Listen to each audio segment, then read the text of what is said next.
Welcome to episode 97 on the Live Blissed Out podcast. Did you know that we have 6,000 to 10,000 thoughts a day and 90% of those are repetitive? Hello, action taker. Welcome to Live Blissed Out, a podcast where I have inspirational and informational conversations with business owners and subject matter experts to help you get the scoop on a variety of topics. Tired of hesitating or making decisions without having the big picture? Want to be in the know? Then this is the place to go. I'm your host, Marissa Houston, helping you achieve bliss through awareness and action. So let's get to it. In this episode, Haylee Kalani shares why high performance isn't about doing more. Haylee is a creative self-mastery coach who lives life in pursuit of bringing not only her dreams, but others into reality. She's forever felt a deep longing for satisfaction, excitement, and playfulness in everyday life. That's what drives her curiosity and high-performance lifestyle. To learn more, visit hkalaniconsulting.com. The information, opinions, and recommendations presented in this podcast are for general information only, and any reliance on the information provided in this podcast is done at your own risk. This podcast should not be considered professional advice. Haylee, welcome to the show. Thank you so much, Marissa. I'm seriously stoked to be here. Even our pre-show conversation was amazing. I remember the last time we spoke was amazing. So what can you expect from this time? Of course. Haylee, I feel the same way. What exactly are we talking about, and how can we provide value to our listeners? The gist of what we're going to be talking about is self-mastery in a sense. And oftentimes when I say self-mastery to people or say high performance to people, it reminds them of maybe burnout. There's a lot of negative associations that can come up with those two words. The approach that I like to take is a creative approach. I believe that everything in life always comes back to some form of creativity. So that's what we're going to be diving into. Creativity is something that everybody thinks, oh, being creative is easy. You just have fun and you figure things out. There's certain characteristics that are necessary in order to apply that. I also think that many times we don't associate creativity with business. And when we're thinking business, we're thinking very rigid. We got to follow this process and we can't think outside the box. We just got to follow a system. Then we give up on that creativity. We don't really utilize it to the best of our ability to help us with whatever goal we set for ourselves in the business world. Yeah, you know what? Some of us don't feel like we're really creative, but I do think everybody is built to be creative at a baseline level. I think that everybody has a very strong creative ability, and I'll kind of get to what that means and what creativity actually means to me. And I do think that it's inside of all of us, but it's been, in a way, suppressed. And the way that I think about creativity is acts of creativity. We can write, we can draw. I think skateboarding is creative, writing, baking. There's infinite forms of acting through creativity. But really at the base or core of what creativity is thinking differently. And we always hear like think outside the box, that's creativity. And thinking differently or expansively, as I often refer to it, is breaking down these limiting walls that have been put up over time. The easiest way I can relate that to everybody is think about when you were a kid, or if you're just around kids. They are everywhere all the time in their own head. I used to live in my own world as a kid and still kind of do all the time as a kid. I loved being really introspective. I loved just playing pretend and living in my own world. And kids do that all the time. They don't really think twice about it. It's because of that creativity, that playfulness. To me, creativity, playfulness, and experimentation are all one and the same. And all three of those really lead to more productivity, which leads me into what you were saying with your second point of businesses don't really take creativity very seriously. Or if they do, it's just in their marketing department, or maybe for their team meetings, they have a party every so often. It doesn't take a front seat approach. But the CEO of Whole Foods, I was listening to a podcast. He was on Joe Rogan's podcast. And he had mentioned that the core of all business is innovation. And innovation can't happen without creativity. So because of that, we need creative people. We need people to nurture that side of creativity that they already have inside of themselves that's been suppressed through school, through jobs, through society, through whole bunch of stuff that's created this internal resistance through various forms: procrastination, self-sabotage, all the stuff that the mindfulness gurus are talking about these days. They stem from a lack of creativity. So that's really important in business, because if we can interject that and start to teach people how to transform into the most creative, productive, masterful version of themselves, then not only will our personal lives be transformed by that, but everybody's life around us, our coworkers, our boss. If we run our own business and we're entrepreneurs, our own business and the people that we help, our clients. And so it really leaks into every area of our life. And for that,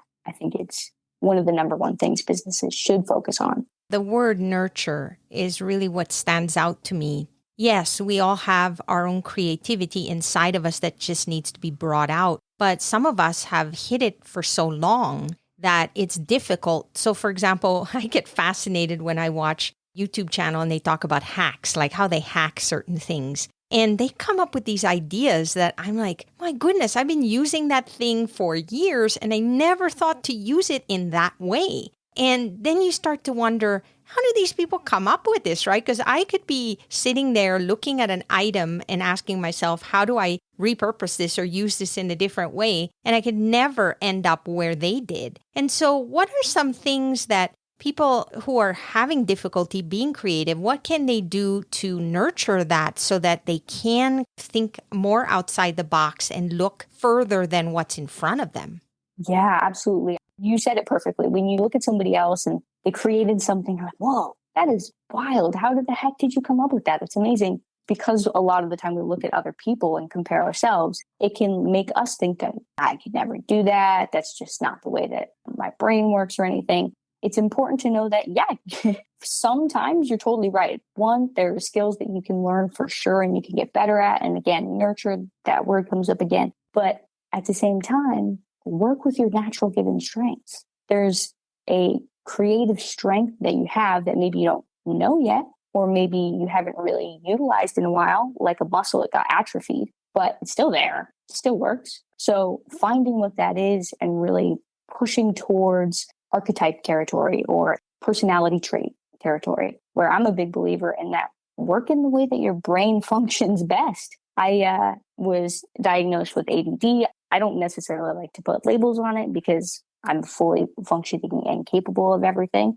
But there are definitely things that I have to work around because of that. But I work with it rather than against it. Instead of trying to force myself to stay focused for 3-4 hours at a time, I adjust, I take play breaks, I do what I need to. So same thing with creativity. If you're pushing yourself into a creative direction or really any sort of project or task or something that's going against your natural flow or way of being neurologically, then it's going to be a lot more difficult. You're going to have a lot less fun doing it. So that really takes the whole performance and purpose out of the task in the first place. Yeah. And so then first we have to identify what our strengths are and play to our strengths. But then if there's something that we really dread or things that we just don't feel comfortable doing, there's nothing wrong with getting help with those parts so that we don't have to put ourselves in a situation where we're doing something we absolutely despise doing. Yeah, absolutely. It really comes down to awareness,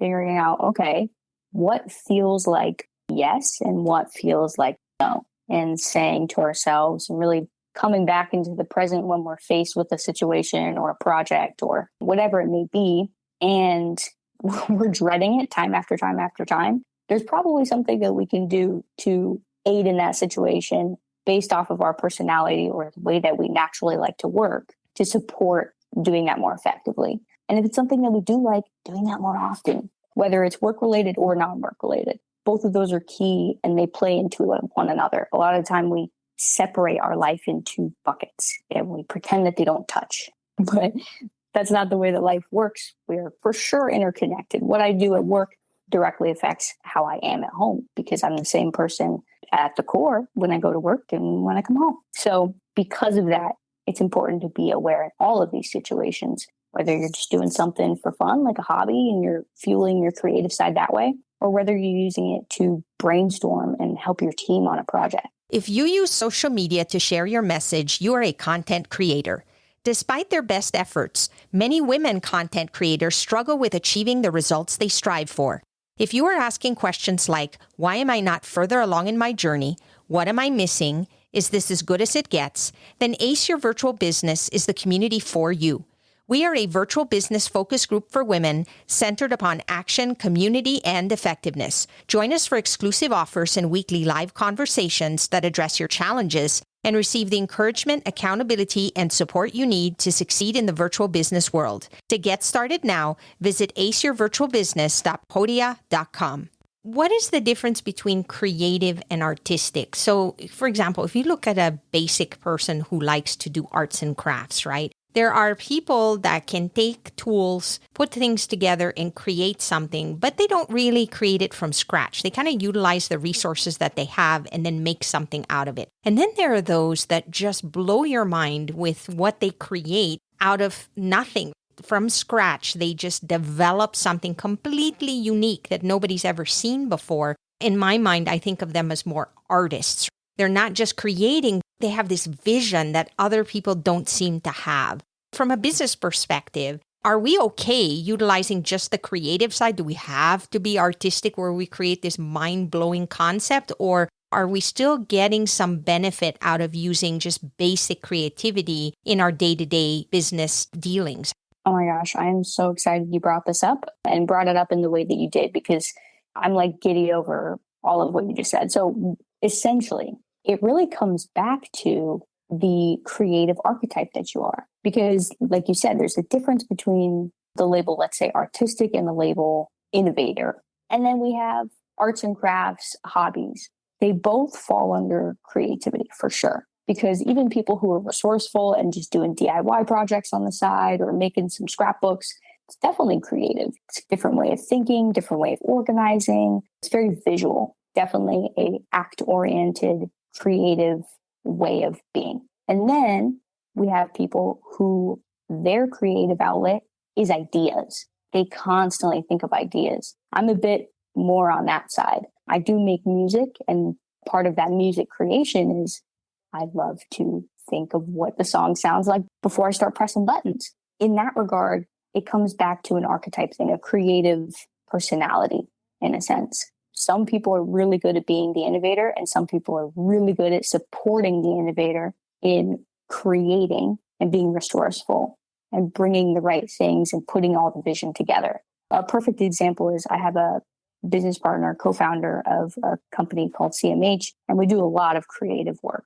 And one of our co-founders, his name's Kale, he is like the innovator, visionary dude. I'm very similar to him in that sense, but he sees things before I would ever see them. And so he'll bring them to me. And then with my creativity, I go in and say, oh, I'm starting to piece together your vision. Here's how I can map out how to actually make it work in real life. Bring it to 3D. Take what's in your brain and actually put it into the real world. And that's what I've been doing ever since I was a kid. And it took me a long time to realize that. It was a lot of reflection and figuring myself out, which I think we still do every day. It really comes down to that. And so I can support Kale can support me. And then there's people like our third co-founder, Megan. Megan is the head of Dope Productions, which is the media company under CMH. And she is go-to media, making things happen, like actually producing, editing, filming, all of the hands-on work that we need. I could never do that. Or if I wanted to, it'd take me a long time and I probably wouldn't like it very much. So again, it's going back to that. I'm not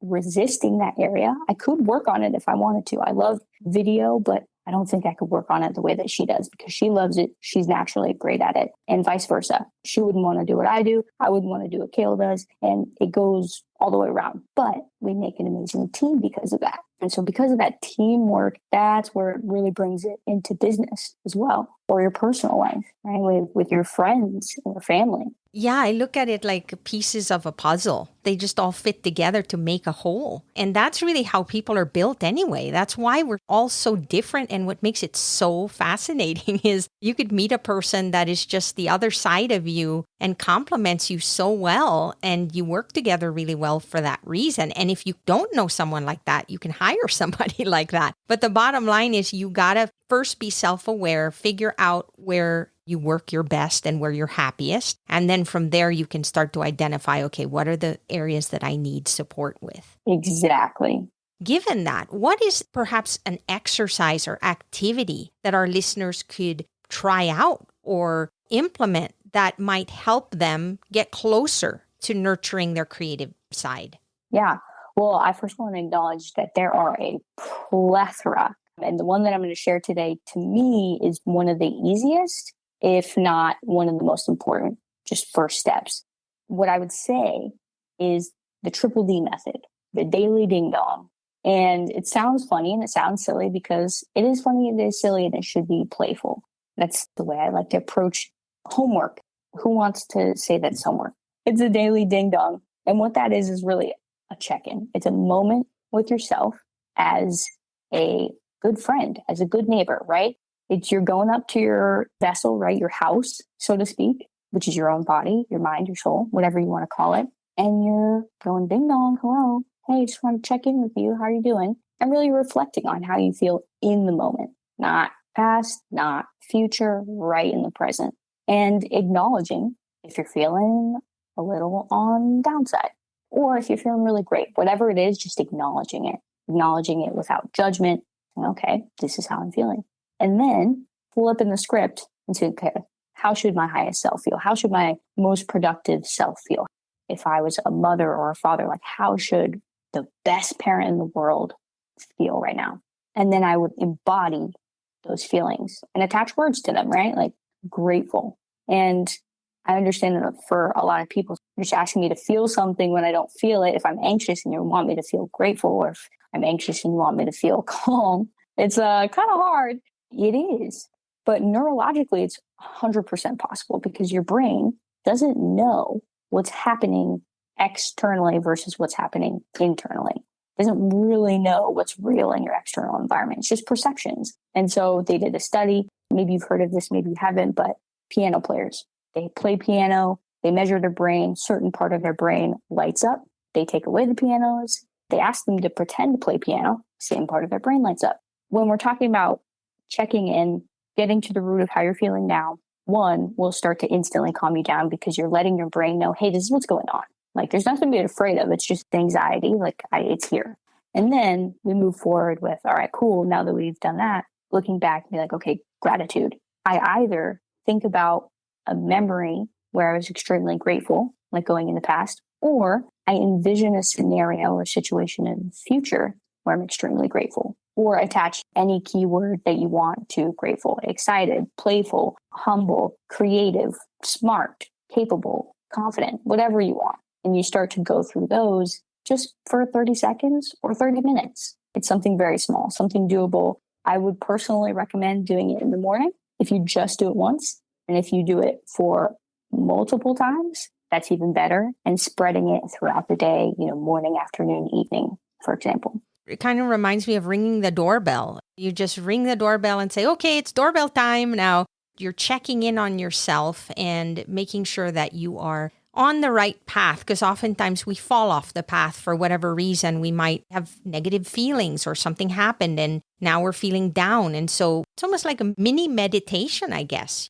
Yeah, it's so quick, so simple, and it really doesn't require a whole lot. You can do it anywhere, and it's not something that you have to close your eyes and sit down for. But if you have a moment with yourself anywhere, you can do this. And I think it's so necessary because we get so distracted by the million things that are on our mind, and it forces you to kind of sit back and think and just reflect. And by the way, gratitude to me is so critical. It's a word that I just love because there's so much to be grateful for, regardless of any challenges, because all of us have those. I mean, that's a given. I don't think anybody goes through life without dealing with a challenge at any given time. But then if we're fixated on that, rather than being grateful for the things that we have, then we tend to become hard on ourselves and very negative about things. And so doing this exercise will help us kind of steer our minds into a more positive state. Yes. And imagine having those frustrated feelings of stress and like anxiety or whatever negative word you want to use while you're working or the night before or when you wake up before you go to work. It directly goes back to business as well. And it can be done in multiple areas of your life because it spreads across multiple areas of your life. Oh, it totally does. And it can really bring you down, and you need to try to lift yourself up at every opportunity. I like to think that I surround myself with people that help lift me up. And I like to do the same because it just brings so much positivity and hope. It makes you happy and gives you this initiative to solve problems and do good things rather than feel down and hopeless, because that's really not going to help us move forward. Think about what the positive possibilities are rather than being down on things at this moment in time. Yes, exactly. And not to get on too much of a tangent here, but what you just said at the end too is when we are thinking of all of these unpleasant sensations, we'll put it,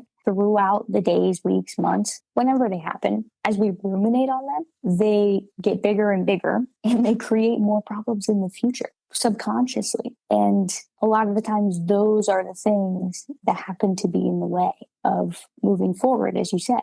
Creativity and awareness are key here. But in order to be creative, you got to be aware. So at the baseline of everything, this is number one. Exactly what I'm thinking. How do people learn more about how you can help them with all this, Haylee? Thanks for giving me that opportunity, and thanks for having this conversation. This is really fun. I love talking about creativity and self-mastery in the way that is a positive and fun and playful and exciting for people in a way that they might not have heard it before. People can have a self-mastery session with me. It's no cost at all to you. The investment for you is just being present and committing to yourself for 15 minutes that, hey, I'm here to grow, to learn, to see what's up, and then to commit to doing something that serves my desires, that serves my purpose, whatever that may mean to you.